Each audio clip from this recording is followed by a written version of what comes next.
এখানে সই কর, দেখুন এখান থেকে বেরিয়ে যা। কি সেলিম বাবু, সসম্পত্তি সব একা আত্মসাৎ করার চেষ্টা করছেন? এটা আর পারবেন না। আপনারা এখানে? আমি ডেকেছি। আজ থেকে প্রায় 7 বছর আগে মনে পড়ে সেদিন কথা। মাই আত্মহত্যা করেনি স্যার। এই শয়তান আমার মাইকে।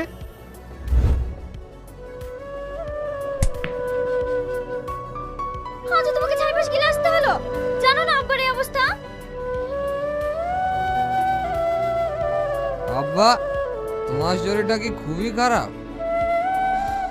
তোরা আর ভালো হতে পারলি না, তোদের উপর আমার আর কোনো ভরসা নেই। আব্বা, তোমাকে সুস্থ করার দায়িত্ব আমার। বড় বাবু, শরীরটা এখন কেমন আছে আপনার? এসো উকিল বাবু, আমার উইলটা বানিয়েছো? উইলটা আপনার ছেলেদের শোনানোর জন্য এলাম।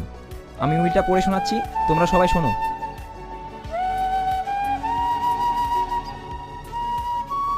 তোমাদের দুই ভাইয়ের চলাফেরায় অসন্তুষ্ট হয়ে তোমাদের পিতা তোমাদের প্রতি আর কোনো ভরসা রাখতে পারছেন না। তাই সমস্ত সম্পত্তি স্থাবর অস্থাবর বড়বাবুর অবর্তমানে দুই ভাইয়ের নামে রেজিস্ট্রি করে দিয়েছে। কিন্তু উইল করেছে ছোট বউয়ের নামে।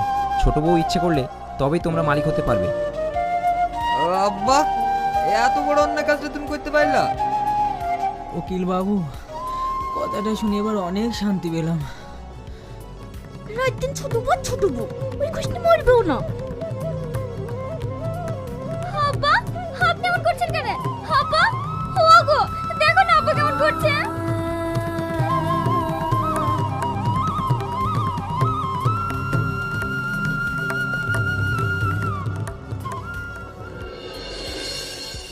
তোমার আব্বা মরে গেল, আমাদেরকে মেরে গেল।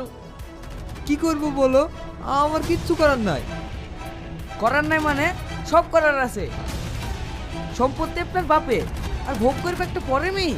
তাহলে উপায়? উপায় আছে। বল, কি উপায় আছে? তাড়াতাড়ি বল। ওকে এই দুনিয়া থেকে সরে দেবো। কিন্তু কোনো কিন্তু নয়, ওর গলায় উন্ন পেঁচিয়ে ফ্যানে টাঙিয়ে দেবো। সবাই জানবে স্বামীর অত্যাচারে আত্মহত্যা করতে বাধ্য হয়েছে। ঠিক বলেছিস। শাইন তো এখন বাড়িতে নাই, লিয়াই মাইকে। ছাড়েন আমাকে।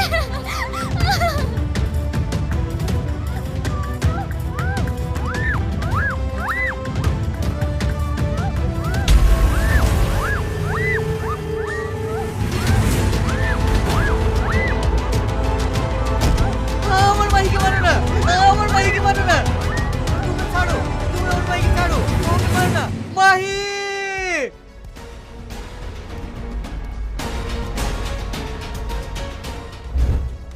আপনারা এত জঘন্য, সামান্য জমি জায়গা লোভে নিজের ছোট ভাইয়ের বউকে খুন করে ফেললেন।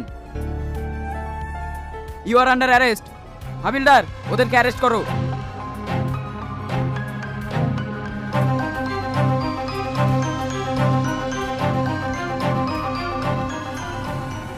শাহিন, তুমি বিয়ে করে সুখী হও, আমি আসছি। কোথায় যাবে তুমি? আমার তো এগ্রিমেন্ট শেষ। উকিল বাবু, আপনি এমন একটা এগ্রিমেন্ট করুন ও যেন সারা জীবন আমার কাছে থাকে। আচ্ছা ঠিক আছে, এসো মা।